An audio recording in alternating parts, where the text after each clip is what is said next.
रावी किनारे शादरा कम्प्लेक्स मुगलिया फ़न तामीर का सबसे बड़ा शाहकार। वक्त की गर्म सर्द हवाओं ने इस शाहकार की खूबसूरती को गहना दिया था, जिसे वाल सिटी ऑफ लाहौर अथॉरिटी एक बार फिर से बहाल करने की कोशिश कर रही है। नूरजहाँ का जो टूम था वो बेसिकली इस कॉम्प्लेक्स से कट गया। सबसे पहले जो था यहाँ पे सिर्फ और सिर्फ अकबरी सराय मौजूद थी। इस कॉम्प्लेक्स के ऊपर हर जगह पे काम किया जा रहा है। हमारा काम है स्ट्रक्चर स्टेबिलिटी का, उसको हम काफ़ी हद तक अश्योर कर चुके हैं। ये हमारा एक इंटरनेशनल प्रिंसिपल है कि हम सिमिलर टू ओरिजिनल वर्क कर सकते हैं कि जो स्ट्रक्चर स्टेबिलिटी है उस पर काम जारी है। रावी किनारे शादरा कम्प्लेक्स मुगलिया फ़न तामीर का सबसे बड़ा शाहकार है, जहाँ पर मकबरा जहांगीर, नूर जहाँ का मकबरा, अकबरी सराय और मकबरा आसिफ जा शामिल हैं।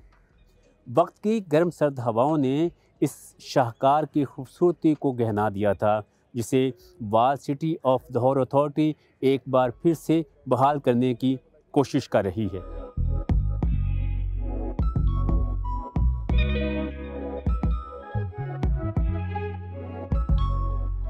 मकबरा जहांगीर मुगल बादशाह नूरुद्दीन मोहम्मद जहांगीर का आखिरी मस्कन है। इसकी बुनियाद मलका नूरजहां ने रखी। 1637 में शाहजहां ने इसे मुकम्मल करवाया। अकबरी सराय, मकबरा आसिफ जा और मकबरा नूरजहां के साथ मिलकर ये एक अजीम तारीखी मजमुआ था जो मुगल दौर की शान शौकत का आकाश है। दूसरी तरफ वक्त गुजरने के साथ ये तारीखी विरसा नजरअंदाज होता रहा। तजावजात, सैलाब और अदम तवज्जो ने इन इमारतों को शदीद नुकसान पहुंचाया। छतों से पानी टपकता रहा और कई हिस्से कमजोर पड़ गए। बदकिस्मती से के वक्त के साथ जो नूरजहाँ का जो टूम था वो बेसिकली इस कॉम्प्लेक्स से कट गया, क्योंकि बीच में रेलवे लाइन बीच में आ गई। वगैरह नूरजहाँ कॉम्प्लेक्स, आसिफ जा, अकबरी सराय और जहांगीर कॉम्प्लेक्स सारा एक ही कॉम्प्लेक्स था। सबसे पहले जो था यहाँ पे सिर्फ और सिर्फ अकबरी सराय मौजूद थी, जो कि अकबर के टाइम पीरियड में थी। और ये बेसिकली ट्रेडर्स जो ऊपर से सिल्क रूट से आया करते थे, ऊपर अफगानिस्तान से, सेंट्रल एशिया से, वो यहाँ स्टे किया करते थे। और लाहौर के जो लोग होते थे वहाँ से जाके सामान बाय करते थे लाहौर में, वो फिर बेच आती थी। या आप ये कह सकते हैं वो होलसेल जगह थी वहाँ पे।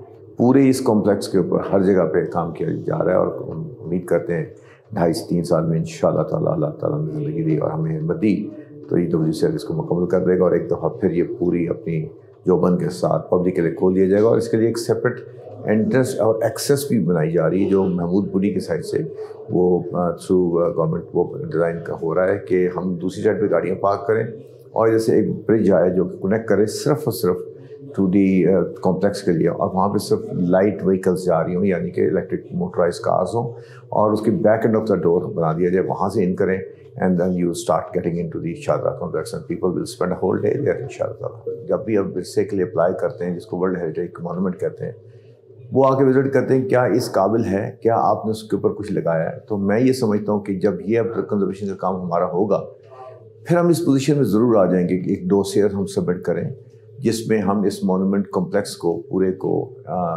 सबमिट करें as heritage monument, world class heritage monuments. और I am very hopeful after the conservation works are completed and once is in a good state, तो हमें इसको यूनेस्को में इसको एंडोर्स कराने में हमें मदद मिल जाएगी और we are going to be successful इंशाअल्लाह ताला हो जाएंगे कि इसको वर्ल्ड हेरिटेज डिक्लेयर करा सकेंगे। पहले मरहले में यहाँ इमारती ढांचे को महफूज किया गया। अब अकबरी सराय, मकबरा जहांगीर, मकबरा नूरजहां और आसिफ जा के मकबरे पर बहाली का अमल जारी है। प्रोजेक्ट की लागत 50 मिलियन रुपए है। हमारा काम है स्ट्रक्चर स्टेबिलिटी का, उसको हम काफ़ी हद तक अश्योर कर चुके हैं। और उसके बाद सेकंड स्टेज में हम इसकी ब्यूटिफिकेशन की तरफ, जैसे आप देखेंगे कि फ्रेस्को पेंटिंग है, फ्रेस्को लाइनिंग है, पक्का कलाई है, जो उसकी खूबसूरती में इजाफा कर रहे हैं, उसकी तरफ हम बढ़ रहे हैं। अगर आप आंखें बंद के समझने की कोशिश करें तो वो पूरा का पूरा टूम जो है ना वाइट मार्बल का बना होता था, लेकिन ओवर टाइम पीरियड वो मार्बल वहाँ से गायब हो गया। और उसके फिर पहलू में साथ ही जो था नूरजहां कॉम्प्लेक्स भी था, और वो एक अपनी जगह पे मिसाल अपनी जगह थी, एक सादगी के साथ लेकिन बड़े खूबसूरत तरीके से रेड सैंडथोन में इनले वर्क के साथ बड़ा खूबसूरत वो भी कॉम्प्लेक्स है। तो वहाँ डेफिनेटली वाइट मार्बल था, लेकिन वो किस पैटर्न पे था इसका कोई सबूत हमारे पास नहीं है। और आसिफ खान का जो फ्रंट पे एलिवेशन है, फसाद है, उसमें भी ये शो हो रहा है कि वहाँ पे रेड सैंडस्टोन था, लेकिन उसके एलिमेंट जो है وہ کس طرح تھے، کیا شیپ تھی، وہ واضح نہیں ہے. تو یہ ہمارا ایک انٹرنیشنل پرنسپل ہے کہ ہم سملر ٹو اوریجنل ورک کر سکتے ہیں. اگر ایویڈنس موجود ہے تو ہم اس کو لے کے آگے چل سکتے ہیں. اگر ایویڈنس موجود نہیں ہے تو پھر ہم اس کو پریونٹیو کنزرویشن کرتے ہیں، اس کی اسٹرکچرل اسٹیبلٹی کو ایشور کر دیتے ہیں. ہم خود سے کوئی ایسی ڈیزائننگ کر کے یا اس پہ تاریخ کو چینج نہیں کر سکتے ہیں. تو اس کے جو اسٹرکچر اسٹیبلٹی ہے اس پہ کام جاری ہے. واک وے جو ہو سکتا ہے، جو ڈوم ہے، جو فساد ہے، تو اس پہ مزید اس طرح کا کوئی کام نہیں ہو سکتا. ریڈ سینڈ اسٹون ہے وہ اوریجنل انڈیا سے ہی امپورٹ ہوتا ہے. تو آج کل کیونکہ ہمارے حالات اچھے نہیں ہیں تو اس کی اویلیبلٹی ایک مسئلہ بنا ہوا تمام مانومنٹ کے لیے، اس لیے اس سے ریلیٹڈ جو کام ہے وہ اب سلو پیس پہ چلے گئے. تو آئندہ آنے والے دنوں میں اگر کوئی اس میں بہتری آتی ہے تو اس کو بھی ہم انشاءاللہ کمپلیٹ کر لیں گے. جتنی بھی ہم نے اینشینٹ مٹیریل یوز کر رہے ہیں تو ہم سملر وہی یوز کرتے ہیں تو مغل ایرا میں ہو رہا ہے. اس میں مکسچر ہم نہیں کرتے. ان کا اپنا کنسٹرکشن کی میتھڈالوجی ہے اور وہی ہمارے لیے اہمیت رکھتی ہے کہ ان کا اگر جتنا مارٹر سائز ہے لیئر کا اتنی ہی ان کی اینٹ ہے، برابر ہے. حالانکہ اگر ماڈرن سائنس پہ آپ دیکھیں تو یہ شاید فیزیبل یا اکنامیکلی فیزیبل نہ ہو، لیکن یہ مانومنٹ ہے اور اس کو اسی صورت میں ہم نے بحال کرنا ہے. کنزرویشن ہے، یہ ایک پرپیچول ایکٹیویٹی ہے، نیور اینڈنگ، ایک ساتھ ساتھ چلتا رہتا ہے اس کے اوپر. اسی لیے آپ کو لگتا ہے کہ شاید بہت عرصے سے یہ چل رہا ہے، تو یہ چلتا رہے گا. کنزرویشن کے بعد اس قدیم ورثے کی خوبصورتی سامنے آ رہی ہے، جس سے سیاحوں کی دلچسپی بڑھ گئی. جہانگیر کا مقبرے کا تعلق ہے تو میں نے یہ دیکھا ہے کہ یہاں پہ رینوویشن بھی کافی زیادہ ہو رہی ہے، جو کہ اچھی چیز ہے because this is a heritage. اور اگر ہم نہیں اس کا خیال رکھیں گے تو پھر کوئی بھی نیشن اس کو نہیں سنبھال پائے گی. So this is a good initiate which Punjab government has taken. Asaf Jah کا مقبرہ پہلے نہیں دیکھا تھا. آصف جاہ جو ہے یہ نور جہاں کا بھائی تھا، شاہ جہاں کا جو ہے یہ سالہ تھا. تو جہانگیر کے بارے میں عام طور پر یہی کہا جاتا ہے کہ وہ آخری جو اس کے حکومت کے ایام تھے تو وہ امور سلطنت سے بیگانہ ہوتا جا رہا تھا. تو نور جہاں جو ہے نا وہ اقتدار پر جو ہے نا وہ چھا گئی. اور شروع میں نور جہان کے اقتدار کے بڑے اچھے اثرات بھی ہوئے، کیونکہ یہ پورا ایک گروپ تھا، یہ جس میں شاہ جہاں تھا، یہ آصف جاہ تھا، تو یہ نور جہانی جتھا کہلاتا تھا. تو اس نور جہانی جتھے کی وجہ سے جو ہے نا، کیونکہ وہ امور سلطنت میں دلچسپی نہیں لیتا تھا، تو یہ جو جتھا ہے اس میں شاہ جہاں بھی بڑا اعلیٰ صلاحیتوں کا حامل تھا، تو امور سلطنت اچھی طرح نپٹنے شروع ہو گئے. لیکن نور جہاں کے بارے میں کہا جاتا ہے کہ وہ ہوس سے اقتدار اس میں بہت زیادہ تھی.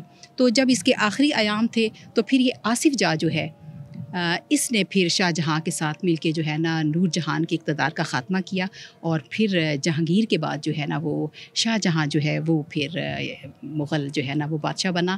اور اس طرح پھر اس نے نور جہان کو جو ہے نا کہتے ہیں کہ اسی نے اس مصارف ادا کیے. جہانگیر کے جو مقبرہ ہے اس کے تمام مصارف اسی نے ادا کیے، اور نور جہاں نے اپنی نگرانی میں یہ مقبرہ جو ہے بنوایا. اور اپنا مقبرہ بھی اس نے اپنی زندگی ہی میں بنوایا. اور کہا جاتا ہے کہ وہ پھر اس نے اپنے جو اس کا جو وظیفہ ہوتا تھا اس کے ذریعے اس نے اپنا مقبرہ بنایا. تو یہ جو ہم دیکھتے ہیں تو وہ لگتا ہے کہ جیسے پرانے دور میں ہم آ گئے ہوں. بہت اچھا لگتا ہے. ہمارے بلوچستان کا تو ماشاءاللہ یہ بڑا اچھا ہے کہ ٹورز ہوتے ہیں پروفیسرز کے، لیکن پروفیسرز کے ٹورز تو ہوتے ہیں. میں چاہتی ہوں کہ ہمارے جو بچے ہیں ان کو لایا جائے ان جگہوں پر. ہم ان کو ہسٹری پڑھاتے ہیں، استاد تو آ کے دیکھ جاتے ہیں، لیکن ایسے ٹورز ہونے چاہیے جس میں حکومت پنجاب جو ہے وہ بھی تھوڑا تعاون کرے، تاکہ ہم اپنے بچوں کو یہاں لائیں اور جو ہسٹری ہم ان کو پڑھاتے ہیں وہ اپنی نظروں سے اس کو دیکھیں. شاہدرہ کمپلیکس کو عالمی ثقافتی ورثے کا حصہ بنانے میں سب سے بڑی رکاوٹ تجاوزات ہیں، جن کا خاتمہ ضروری ہے.